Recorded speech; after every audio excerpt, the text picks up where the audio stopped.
Welcome back to another episode of E-Commerce on Tap, brought to you by Sourcify. My name is Nathan Resnick, your host. Today we have a very exciting guest from Factored Quality. I've heard so much about this software and quality control tool that enables so many e-commerce brands and large brands to check their quality control. Prince, thanks so much for joining us. I want to get started by first getting to know you and your background. How did you dive into this problem of quality?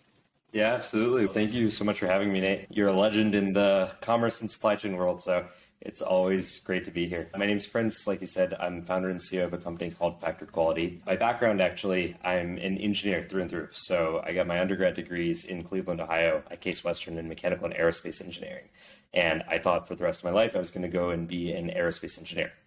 So coming out of college, I actually joined NASA up in Cleveland at the Glenn Research Center, and I was working on a bunch of different projects and ended up being pulled into a supply chain project where I was basically running supplier qualification across a lot of our aerospace and defense suppliers. I'm sure you're familiar, Nate, aerospace and defense is this super regulated industry, like super stringent ISO standards, and I found myself very often tapping into a lot of this data and information about our supply chain that we had stored in our ERP and writing custom scripts and writing custom software to try and understand a bit better about like exactly what was happening. And I found this to be super funny to say that, hey, we were paying millions of dollars for this ERP. I still had to write custom software to try and even understand and pull out the data underneath it. I kept on asking myself this question of like, why aren't these enterprise systems that we store all of our supply chain data in more intelligent, more automated? Why aren't they more collaborative across the entire product lifecycle from sourcing to product development? And this was at NASA. I want to cut off for a sec because this is at NASA. And to think the scale and size of NASA, and it seems like really they didn't have a quality control process in place. And you were going through their suppliers and saying, okay, how do we standardize this? And it seems like that's crazy to me because NASA, they're building rockets, and to think about the pressure that those spaceships go through and the testing that is required to build those, to think that they didn't have a quality control process in place, that's nuts. Totally, man. It's funny, right? With some of these more complex supply chains, and especially with places like NASA, you realize that NASA itself doesn't really make anything. Instead, there's this really complex network of tier 1, tier 2, tier 3 suppliers, and God knows how many more component suppliers, nuts and bolt suppliers underneath them. Right. So it becomes this incredibly complex challenge to answer simple questions like, hey, is this final finished product that we're going to put on a rocket that's being sent to space, is this acceptable by the quality and compliance standards that we need to hit, that we need to abide by? So I became just obsessed with this intersection of enterprise systems, data, and supply chains and manufacturing, and ended up leaving NASA in 2019 to start a company called Workbench. And the entire goal of Workbench was effectively to build a modern ERP, to take the struggles that I had faced in NASA and say, hey, this places where we store our data and information about our supply chains should also be intelligent. So started this company Workbench along with a friend of mine from college, Lucas, and we took the company through Y Combinator, went through the winter 20. And over the next 2 years, we built a Workbench and started to scale it. And we ended up finding ourselves in the e-commerce space just by virtue of realizing it was really hard to sell into aerospace and defense. It was really hard to sell into a lot of regulated industries. We asked ourselves the question of like, where could we really quickly gain traction? And we found ourselves in the commerce space. And through that, we actually met a team out of New York called Doris Dev. Doris Dev, who you know and maybe a lot of folks in the ecosystem know, is a product development and supply chain management agency or services firm. They basically run everything from product ideation, sourcing, QC as a service, shipping and logistics management for hundreds of direct-to-consumer brands. And they actually incubated their own brand called Canopy, this humidifier and beauty company that you can see behind me a few years ago. So we met the Doors team. They were design partners for ours while we were building Workbench. And at one point we realized, wait a second, this problem is so much bigger than just a software problem. A lot of companies, especially a lot of the brands in the e-commerce space that we were working with, not only struggle to house all of their information, they even struggle to run supplier qualifications or quality control as a managed service to begin with. So in early 2021, we started chatting with the Doors team about what would a world look like if we took the software that we had built, combined it with the operations and managed services that they had built over the last couple of years at Doris Dev, and spun that out into something independent that effectively looked like a technology-enabled services firm. And we did exactly that. So that was the genesis of Factored Quality. That's cool. I want to hop back real quick to the ERP problem because I honestly looked at this problem as well when I was starting Sourcify. And so many people complain about their ERP system from an e-commerce standpoint, and it sounds like from an aerospace standpoint too. And like most people come together, NetSuite or Salesforce or some type of system. And when I was looking at this problem, and I'm curious too for our listeners that are tuning in, what ERP system do you use? Leave a comment and let us know. From an ERP standpoint, like it seems like so old school, but they're so dug into the trenches with these brands. So to get them to move to a new ERP is so hard to do. Was that kind of what you saw, or? Totally. I think ERPs are just like a classic example of proof that better product doesn't always win, and that distribution is such a king in, especially like in selling enterprise software, right? And what we found, Nate, was if you look at like ERP, and for those who don't know, right, ERP stands for Enterprise Resource Planning. It's really this catch-all term to describe many different parts of a company's operations, everything from housing accounts payable, accounts receivable. Sometimes ERPs house your bill of materials. Sometimes it's your master supplier list. Sometimes you also have a PLM system that you're using in conjunction with an ERP, just depending on how much product development you're doing. Sometimes you also have a warehouse management system if you own your own warehouse. You have an MRP if you own your own manufacturers, and all these systems are supposed to talk to each other. And I think the big challenge is, like, historically the big ERP providers, you know, SAP, NetSuite, Oracle, etc., they've become so entrenched in some of these companies' operational processes. If someone is using an existing ERP, no matter how much people hate it, it's so incredibly difficult to actually unseat it. So that's on like the established enterprise side. Conversely, if you look at some of these like startups, like up and coming companies, a lot of startups, they outsource a lot of their operations and a lot of their product development to firms like Doorstep or to their factories and suppliers themselves. So they don't even need ERPs. Or for a lot of companies that are like in between, maybe like Series C, Series D companies, they've built a lot of homegrown systems themselves. I remember to this day, Nate, like a few years ago when we were in YC and Y Combinator, Airtable, they like put out a new like launch of a bunch of Airtable automations. And one of the things I remember seeing is it was one of either, I think, Dollar Shave Club or Warby or Harry's, like one of these really well-known D2C brands. It was an entire case study of how they basically built out an ERP using Airtable and a bunch of automations via Zapier. That is crazy. I remember thinking, I was like, oh, geez, like how am I supposed to compete with like free on the other end for a lot of these upstarts? So the ERP problem is like as much a business model and go-to-market problem as an actual software and product problem. Totally. And I know, so diving more into the story, a lot of founders ask, both on the e-commerce side and tech side, there's a lot of software providers in the e-commerce ecosystem that tune in too. What was YC like from your perspective? I went through in 2018. I'm curious from your perspective, what was it like? Was it beneficial? What were the main takeaways there? Yeah, it's a great question. So I think there's a couple of different parts, and what I'll preface with is, so YC is actually still an active member on Factor Quality's cap table. We're still a part of YC's community, and we brought a bunch of our investors along from the transition from Workbench into Factor Quality. So it's an ecosystem we still tap in.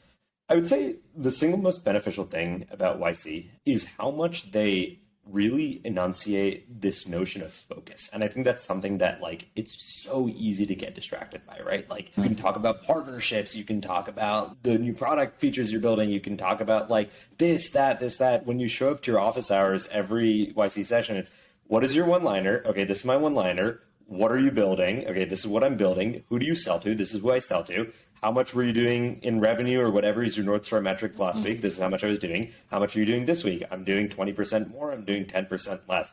And this thing that they instill in you in YC is if you can just boil it down to those fundamentals and just grow incrementally week over week, that becomes exponential growth month over month. That becomes hyper exponential growth year over year. And like small improvements compound.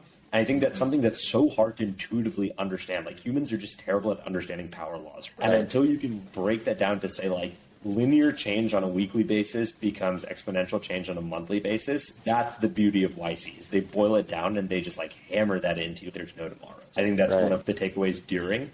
And then of course there's just this like great community, meet people like each other, have endless number of friends, etc. from the YC community. So those are all advantages too. Yeah, it's such a key component is just having focus, right? And I think even speaking from the e-commerce angle right now, right, so many brands are in this challenging position where they grew like crazy during COVID. They had this kind of COVID balloon and acquisition was a lot easier than it is right now. And now I think this Q4, this holiday season, what have you seen from your customers on the factored quality end in terms of what challenges they're facing, what volume's looking like. I know at Sourcify, it seems like Q4 is still strong, but not quite as hyped and exciting and go big as it was the past 2 years, because I think consumer sentiment in terms of this macroeconomic environment is a lot different than it was the past 2 years. And I think that's affected the e-commerce ecosystem as a whole. And that's in addition to obviously the tracking challenges that every brand is facing right now across ad platforms. Totally. I think if I were to summarize kind of sentiment into 2 words, one would be uncertainty, and the other directly related is just fluctuation. Much things are fluctuating on a day-to-day basis, right? I think where this really plays into is like it starts from a consumer sentiment behavior. Like as a consumer myself, as a consumer yourself, sure, like you log on every day and it's a different news story. Like interest rates are up and inflation is down. Like inflation is up, interest rates. Like it's so hard to know even what decisions as a buyer to make. Like thinking about small things like, should I sign a lease for an apartment that I'm going to be stuck in next year? Am I like overpaying? Ends up trickling down into consumer purchasing decisions of, am I going to buy furniture for that apartment? Who am I going to buy from? And like, it really does end up mattering. So as a function, what ended up happening is I think we've just seen a lot of confusion, and where this really manifested into demand planning has gotten really freaking hard. And I think there is like a enormous business for whoever can really crack the demand planning secret that a lot of brands are struggling with. There's a few companies that we're fortunate to partner with and know. There's a company called Fuse Inventory who I'm a big fan of on the demand planning side, and we've sent customers to. But it's become so hard to really understand how much are you going to sell, and as a function, how large of a purchase order should you place with your manufacturer. There's also so much happening still from port shutdowns, delays in shipment, you ship via air, you ship via sea. These are the questions that are, I think, like constantly floating around people's heads, and finding that optimization has become just so much harder. So I think, like, in conclusion, if there was a piece of advice or anything to come out of it, I think the only thing that we've seen consistently work is people who have built agility into their supply chains and agility into their forecasts are the ones who have succeeded. Right? People who are willing to place purchase orders of smaller units but have a good enough relationship with their factory to be able to place more or less accordingly, as opposed to necessarily placing like single large massive POs for large amounts of inventory. Like agility here is worth investing in. It's the only thing that I think I would say. Yeah, makes a lot of sense. I want to dive into when someone should engage factored quality, right? Let's say it's, I guess, number one, what size brand do you typically target that you want to go after and that should get in touch with you? And number two, where do you fit in the picture? Hey, I'm expanding into a new factory and I need to do audits on that factory, or hey, I've got a production run that's finishing. I need to do a quality inspection before the container's loaded. Talk to us a bit about what brands should work with factored quality and where you are fitting in the process. Yeah, so maybe for a quick primer about factored quality, we help consumer goods brands run quality control across their global supply chains. And we can embed ourselves or enter across a number of different parts of the supply chain or product lifecycle. So the first teams that oftentimes work with us are sourcing teams. So when brands go out and source new suppliers, they will often send us in to do factory audits or supplier audits. And these can be like SEDEX or BSCI audits for specific compliance standards, or these can be just like process audits. The second team that often uses us is product development teams to do what's called inline inspections, where we can actually inspect goods as they're coming fresh off the production line, either at a component level or at a final finished product level. We can also do pre-shipment inspections. So a lot of supply chain teams and continuous production teams use us to inspect goods after production is finished before they're shipped back over domestically to be sold. We can run testing and compliance. So brands use us to run testing as a service, and we do that in partnership with a national lab like an SGS, Intertech, BVI, but we just facilitate that entire process. Testing and compliance teams use us. And then we work with a lot of like production and quality teams on inventory audits. So we can inspect inventory that's in the US, do anything from inventory counts to actually inspecting the quality of the goods that have been shipped over, inspecting packaging. So all this is to say there's multiple points in which we can enter a company's supply chain, or just depending on like where your need is. Have you manufactured product? Is it in the US? Do you just want to inspect that? Or are you going and sourcing a new supplier? I would say there's no brand that's honestly too small to start using factored quality. We work with brands that are placing their first ever PO at their first factory, or they might not have even placed their first PO. They might still just be in the supplier qualification process, and they'll bring us in to run supplier audits. And we just act as their eyes and ears on the ground at their local supply chains on behalf of them. And all this is facilitated through a software platform that makes it really easy to book these inspectors. That's awesome. we go all the way up to working with like really large enterprises that do billions of dollars in revenue, and we serve as extensions of their team for specific product lines. Or as so much is happening, especially on the production side, I feel like the one thing we've consistently seen is a brand that historically maybe had 20 factories in China now has 10 factories in China, and then another 10 spread across all different parts of the world. So especially for a lot of these large enterprises that are starting to diversify their supplier base, we've come into play and we've served as their eyes and ears on the ground at those local regions on behalf of them. Makes sense. I want to ask, because I think a lot of people will be curious, how did you assemble your team across so many different regions and different factories? And the follow-up question to that is around diversification, right? Obviously, the kind of trade wars and tariffs really push people to look outside of China. And now I think just with the macroeconomic situation in China and kind of political dynamics, a lot of people have looked to move production outside of China. You just saw Apple start to announce more and more of their production is going to move outside of China. And I think it's just going to trickle down to mid-size and small-size e-commerce brands that want to really push for diversification outside of China. But first off, how did you even assemble this incredible team that you have? Totally. So there's multiple parts to it. So we're actually a fairly lean team across factory quality, and we've got folks situated all across the US, Europe, and Hong Kong. And we basically have folks in those different places overseeing operations, and our head of operations, Adar, who actually runs our entire QC process and program, he sits out of Germany. So has that global left and right visibility. In terms of actually assembling our own team through a multiple of different factors, actually part of the team came from DoorSdev and had been running their operations out of Hong Kong for a while. As we spun out of DoorSdev, we took that team with us, and that's how we were able to establish our presence in Hong Kong, which has been super valuable to oversee production in East Asia and Southeast Asia. We had to hire folks across different parts of the world in different regions. But I think the part that's particularly interesting here is like our QC inspector base. So we have a global base of about 2,000 plus inspectors in all these different regions in the world in about 22 countries. And we've built up our global network over the last 5 years through our time at Doris, and then over the last year through factory quality itself. And what we do is basically in every new region that we think there's going to be an uptick in production, or at least our customers are going to start manufacturing in, we will go out and we will find trained and vetted quality control inspectors or inspection agencies in all of these different regions of the world. So for example, like we recently expanded into Vietnam, we recently expanded into India. And you could, Nate, like today go and Google like quality control inspector India, and you would come up with 200 results. And it's this big question, just like vetting factories, like how do I vet these inspectors? How do I know that they know their stuff? We take care of the recruiting process, the sourcing process, the vetting process, and we bring all these inspectors onto our network as vendors, and we have long-term relationships with them. So through this kind of hybrid model of having like our own ops team and then having this global network of vendors, that's how we're able to reach almost any big manufacturing hub across the entire world, and how we've been able to expand along with our customers.